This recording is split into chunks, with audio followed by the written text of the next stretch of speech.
You gonna let me?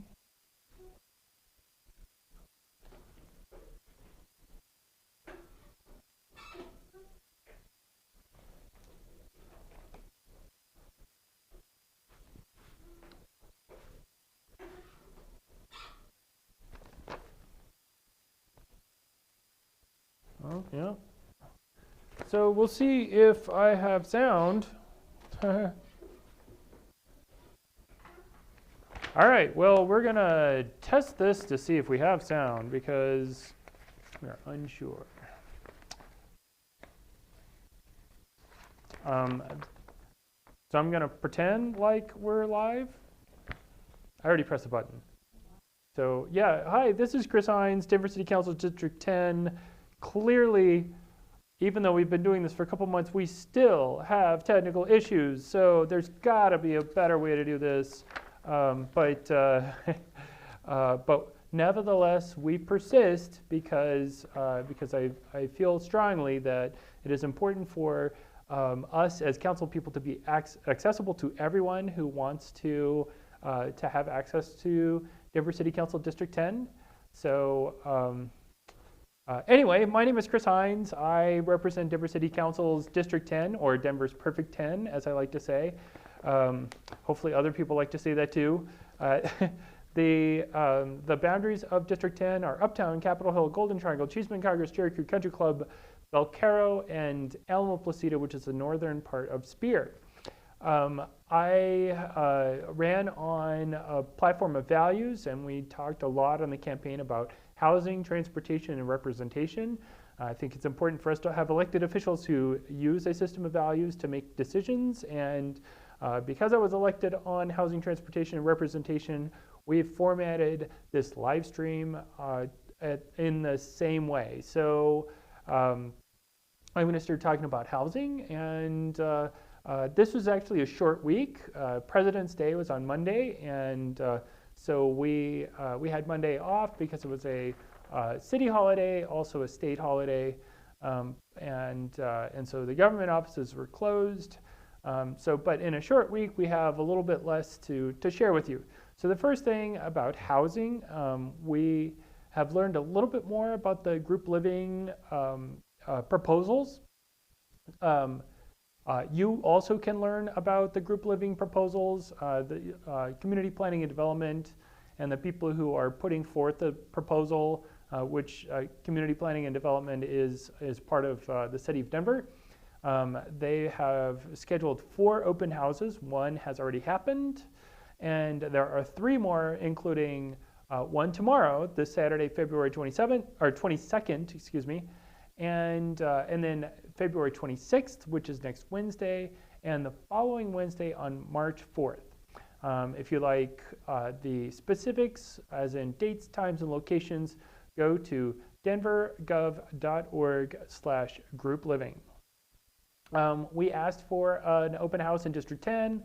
We were told no, but they would be happy to come to any of the scheduled neighborhood meetings. And so if you have an RNO, or if you're part of an RNO, or if you would like to have a meeting because you're with an HOA or whatever, please let us know, and we will we'll reach out to the folks that are putting together all the information sessions, and we will make sure that they know that you're interested, and we'll advocate on your behalf too. So just because they're not giving a presentation in District 10 doesn't mean that they don't care about District 10. Certainly doesn't mean that I don't care about District 10. And so if you want more information about group living, let us know. We'll let them know, and then we'll drag them over to your, or we'll get them over to your event.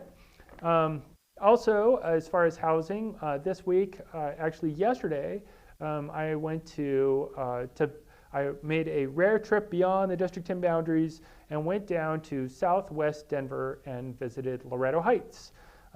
Right now, Loretto Heights is basically nothing. It's actually a staging center for, oh darn it, I forgot the name of the organization. I've got all these notes, but it's not written in the notes. But I'm kind of going a little off script anyway. But there is a nonprofit that is focusing on providing food for Denver public school kids, and they are actually, even though Loretto Heights is the campus is not open right now, they are allowing the commercial kitchen to be used as a staging area for this nonprofit that is focused on making sure that Denver school children have access to food, particularly on Fridays, because as you may know, about a quarter of our DPS kids don't know when or where their next meal will come from, and Friday at lunch, in a sizable percentage of those kids, is their last hot meal until Monday. And so this group focuses on providing more food so that these kids can take it home, and they can have a little more access to food over the weekend, because it is hard to learn when you have an empty stomach. So thank you for making sure that we have, we do our best to feed the kids that are on free and reduced lunch. An interesting thing about Loretto Heights, I learned that is the development in City Council District 2. They don't have anything else going on, which is kind of nuts for us here in District 10 in many ways. That suggests to me that I feel very lucky to live in a very vibrant district, as in Denver's Perfect 10. As an example, the whole District 2 has one development, Loretto Heights, and in one neighborhood of District 10, as in Cherry Creek, there are 28 developments in some phase of the project. So in some, anywhere in the development process. So 28 just in one neighborhood. And if you've been roaming through Cap Hill or Uptown or particularly Golden Triangle, there are a lot more developments that are happening in the city. There's also quite a bit of construction going on in Congress Park too. And speaking of Congress Park, we have learned that this weekend, Saturday night to Sunday morning, I think it's 10 p.m. to 4 a.m., Colfax will be closed at Jackson Street, which is immediately west of Colorado, because they're doing a stormwater project. And so if you're getting home late on Saturday night, just know that will be probably a pretty major traffic snarl, because Colorado and Colfax are both major streets. And if Colorado is completely closed, or excuse me, if Colfax is completely closed, just plan accordingly. So after housing, let's talk about transportation, the second of the three core tenets. We had a meeting earlier this week with the Cheeseman Park Advisory Board to talk about the Cheeseman Park Master Plan. So Cheeseman is an amazing park. It was originally designed in 1902. I wasn't around then, probably you weren't either, but it is a unique park because it's bounded on three sides by residential property. There's only on one side is there a street, so that's kind of interesting in that a lot of the park, a lot of the neighbors to the park aren't streets, but they're actually homes and high rises, and it also is the smallest regional park in the city. So it's also interesting because it is a regional park and a parkway. And part of the original plan for the city of Denver, or not the original plan, but one of the old plans for the city of Denver, and remember Denver has often been called a city in a park, was to connect Cheeseman to quite a bit of other parks as well, using a parklet system, including along Park Avenue West, and so the idea was to create the Park Avenue West idea was designed originally back more than 100 years ago, was supposed to be a grand boulevard and the idea of like one of the Parisian boulevards. I don't know. We've been trying for more than 100 years. I'm not sure that that when I go down Park Avenue West, I think of Paris, but we're giving it the college try, I guess. So anyway, the just a little bit more about parkways. Parkways receive additional green landscaping and serve as a network of special streets that connect the major parks. There are a lot of suggestions for the network of parks, or excuse me, the network of streets around Cheeseman Park, and we would like to hear what your thoughts are too. Just because we've heard 100 opinions doesn't mean that that we're done. Maybe we could have 101 opinions so long as we get yours. So let's see. So part of the Cheeseman Park Master Plan talks about additional green spaces and trees from the park edge along Race and High. And I personally am a big fan of additional green space and additional urban canopy. We as a species have been around a long time, millions of years or 6,000 years, depending on your belief system. And but either way, it has only been in the last 50 to 70 years that we as a species have been around high-rise buildings. So we are really designed to be around trees and grass, and I support any effort that gets us more trees and grass here in the city of Denver. Franklin was established as a key segment in the parkway system, providing a connection between Colfax and Park Avenue. There's also a recommendation in the plan for a strong visual and physical pedestrian connection or connections along 9th between Cheeseman and Congress, because not everyone has a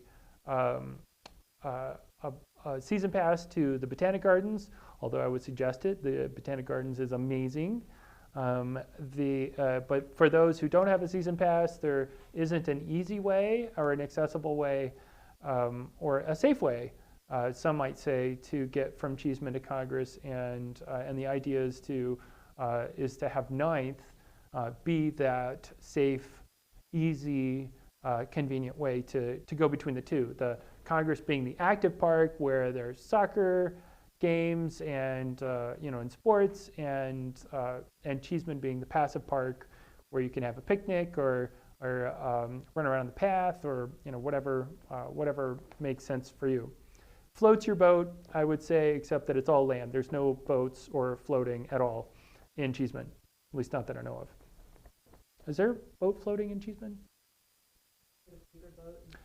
Paper boats and fountains. So there might be some very small boat floating.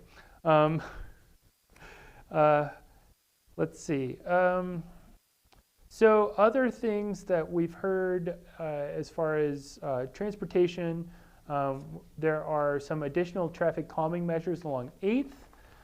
Some of you might have seen that there are some bollards that have gone up, and we know that some of you have seen them because some of you have written in about them saying how much you love them. Okay, so that's not necessarily universal, but we've heard from a lot of you that that the bollards are, first of all, surprising. Second of all, some of the comments we're getting is that any change is difficult, as in people are like, I don't understand what's going on here. But I would like to share an email that seems to be a representative sample of the majority of what we're getting. And that is, I know this traffic calming effort has generated a good bit of discussion in the neighborhood. You're absolutely right. It is a bit of a surprise when you first encounter the bollards, and I think many of us found the passage to be a bit constrictive. However, I think this is exactly the point. Even though I live on Still Street, and even though I don't like the increase in traffic that has generally happened with more people moving to Denver and driving cars in Denver, I have also been guilty of taking that turn a little too fast or driving a bit too fast down the street. The bollards are very effective, and I'm thankful to have them. I think with a little time, people get used to the bollards and adjust accordingly. Hopefully, the bollards are just the beginning of the traffic calming efforts. Well, you're right. It's although we've been doing a little bit of traffic calming, certainly we do intend to do more. Just as we should all have the freedom to get from A to B safely, we have, particularly in Congress Park, we have kids and grandkids that are learning to ride bikes, and we should all have the ability to have our American dream and be able to teach our kids and grandkids things in our own neighborhoods. And Congress Park has not always been the most desirable of neighborhoods, and some of you have shared with me your experiences when you first moved into Congress Park 50 or 60 years ago. But I would say that more recently, Congress Park has become a desirable neighborhood, and we just want to make sure that that is still a neighborhood and not just a place where lots and lots of regional traffic, people going from the west of the city to the east of the city, or the north of the city to the south of the city, or vice versa, jams through District 10 because that is the way to cut through our city. We want to make sure that we can actually live in our neighborhoods instead of live in fear of cars and traffic. The third thing about transportation in today's broadcast is about snow in Denver. I don't know if you've noticed, but there's been some snow in Denver. This has actually been the 11th snowiest February for Denver ever, and there's still more time in Denver. And we're expecting more snow this weekend, which is somewhat news to me. That's kind of crazy that we've already had 12 snow days this month, and we're going for at least 13. I think 13 comes after 12, but I mean, geez, that's a lot of snow, and it's really been frustrating for a lot of people. I know yesterday on my way down to Loretto Heights, I was going by our state capitol, and I watched a gentleman do a yabba dabba do, like the Flintstones, and then fall over on his back, and I felt really bad for that poor fella. I'm sure that was not fun for him, and I'm sure there was probably a little bit of pain there too. I would say, I'm curious. How are people faring with the snow accumulation? Is it working for you, or is our snow abatement policy working for you? I don't know if you saw, but just since November, I've been in the news a dozen times about our sidewalks. About half of those are about the sidewalk repair program, and we want to make sure that our sidewalks are not busted and broken, but also about half of them were about snow abatement and removal. And I've heard from community planning and development, the people who do the snow inspections, that they have been doing more inspections. That's what I've heard from them. I'd like to hear from you. The last thing I would like to do is a shout out to Brian Wilson, who's a Congress Park resident and constituent. He was on Fox 31 this week for creating a snow shoveling brigade. And he and a bunch of neighbors came together, and they ensured that we have clear paths of travel through the snow and ice. So we have a link on our Facebook page. We just posted that about an hour and a half ago. And so thank you, Brian Wilson. We've already had a couple comments. Elena, who lives in Cap Hill, has said, great, but my taxpayer dollars go to abating the snow on the streets. How come my taxpayer dollars don't go to abating the snow on the sidewalks? I'm curious to hear your thoughts as well. So thanks, Elena, for sharing. But again, I'm interested in hearing what you have to say, unless you're Elena or Brian, and then I've already heard what you have to say. So, but you're welcome to say it again. The third part, in addition to housing and transportation, is representation. Speaking of representation, let's talk about breed-specific legislation, or pit bulls. So on Monday, I, in announcements, shared a short poem. It's really short, it's 3 lines, so I'm going to share it with you now. Of all the rough issues that give us pause, homelessness, transportation, climate change, or another cause, our mayor gives his first veto to dogs. That's it. So, so speaking of breed-specific legislation, aka pit bulls, not the singer, council will vote on. Actually, that's not necessarily the case. So on Monday, the mayor's veto will be read into council, and there's been a lot of conversation amongst my colleagues about what we will do as a result of the veto. Will we have a vote to override the veto? Will we refer it back to committee, which is another option, or will we do nothing? And I know that Councilman Herndon is working hard to talk to his colleagues, including me, about what is the best next step. And I think that those conversations are still actively occurring. So I don't know if we're necessarily going to vote on it on Monday.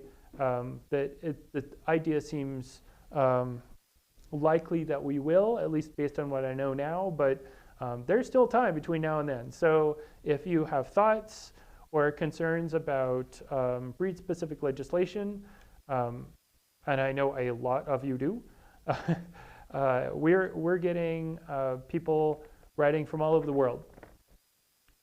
Literally, we're getting people from outside the United States who are contacting our office about breed-specific legislation. So it's a lot.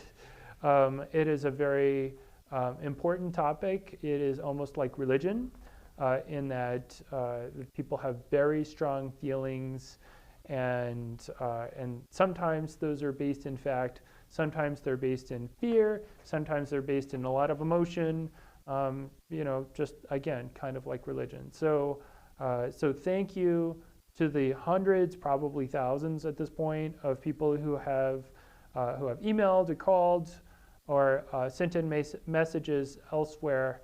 We're following all that information and the news, and so thank you for all your comments. Also in representation, last night we had a happy hour in Capitol Hill. So at Anecdote, that was at 8th and Sherman. So we were there from 5:30 to 7:30. There were maybe a dozen people who came, which was awesome. We actually had the majority of the office there too. So that was also awesome to get people from, frankly, all over District 10 show up at Anecdote. We had representation from Cherry Creek East. We had Cheeseman, Congress, and certainly Cap Hill as well. So it was really nice to hear from all those who came and who enjoyed a drink, and I'm glad that we were able to support a locally owned business.